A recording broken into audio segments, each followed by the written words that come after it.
여러분, 세무조정이란 뭘까요? 내가 사업을 하는데 우리 세무대리니 또는 누군가가 자꾸 세무조정 하는데 세무조정이 뭔지 궁금하시죠? 5월이나 또는 3월에 법인들은 3월, 개인은 5월에 대표님 조정료 이런 얘기, 조정료 얼마가 부과됐습니다. 저희가 이제 소득세 신고하면서 세무조정을 해야 되고요. 이런 얘기를 많이 합니다. 적어도 사업을 하시는 분들은 세무조정이 어떤 단어인지는 알고 계셔야 됩니다.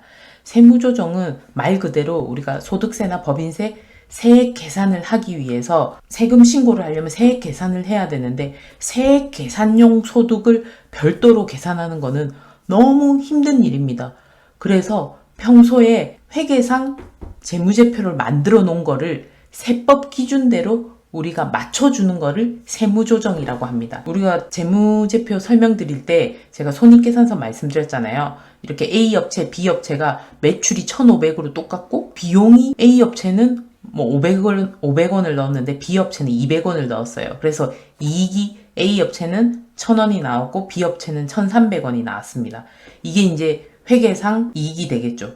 그러나 세금을 계산하기 위해서 새로 재무제표를 만드는 게 아니고 이렇게 회계상 만들어진 손익계산서에 우리가 요렇게 플러스 300이라는 세무조정 또는 마이너스 300이 될 수도 있겠죠. 조정을 통해서 회계상 이익을 이렇게 세법상 이익 소득으로 바꾸는 과정이 있습니다. 이거를 세무조정을 한다. 이렇게 말을 합니다. 다시 말씀드리면 세액 계산을 위해서 세법상 소득을 별도로 계산하는 것은 번거로운 일이죠. 다시 계산하는 것은. 그래서 세법상에서 규정하고 있는 내용이 적용되도록 기업회계상의 소득을 변형하는 방식이라고 보시면 됩니다. 그래서 기업회계상 이익을 어떤 조정을 거쳐서 세법상 이익으로 만드는 거죠. 그 말은 기업회계의 기준과 세법의 기준이 좀 다르다는 거죠.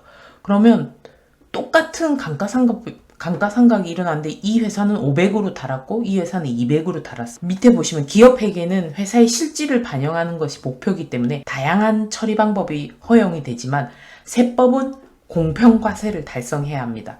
그래서 똑같은 거라면 차이를 없애줘야 되기 때문에 이 회사는 플러스 300 해서 똑같이 1,300을 맞춰주는 게 어떻게 보면 세무조정의 과정이라고 보시면 돼요. 그래서 어렵게 생각하시지 말고 세무조정은 회계상 내가 재무제표 만들어 놓은 거를 세금 신고하기 위한 소득세 신고용 또는 법인세 신고용으로 맞추는 건데요. 맞출 때 회계상 비용으로 인정해 주는 게 있어요. 예를 들면 접대비를 우리 회사가 너무 많이 써서 1년에 5천만 원을 썼어요. 근데 세법상 접대비는 국가에서 좋아하는 비용이 아니죠. 그래서 접대비 한도 규정이라는 걸 두고 있습니다. 1년에 5천만 원을 비용 처리를 할 수가 없어요. 일단 한도가 올해부터 중소기업은 3,600으로 바뀌었어요.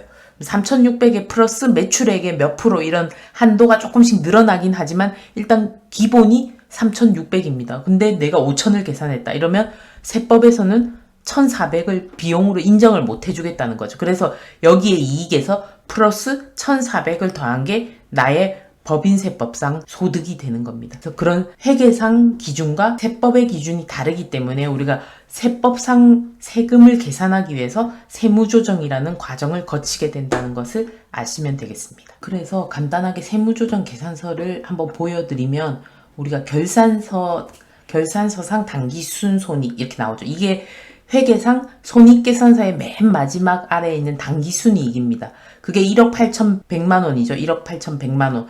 여기서 스타트를 하는 거죠. 그렇게 해서 우리가 이렇게 소득금액 조정이라는 세무조정 절차를 거쳐서 아마 이 1,700에 아까 접대비 한도 초과 이런 게 다 들어가겠죠. 그렇게 해서 차가감 소득이라는 게 구해지고 마지막에 기부금을 또 세무조정합니다. 해서 법인세법상 각 사업연도 소득금액이 나오는 거죠. 이런 세무조정 절차를 거쳐서 법인세법상 조정계산서가 나오는 겁니다.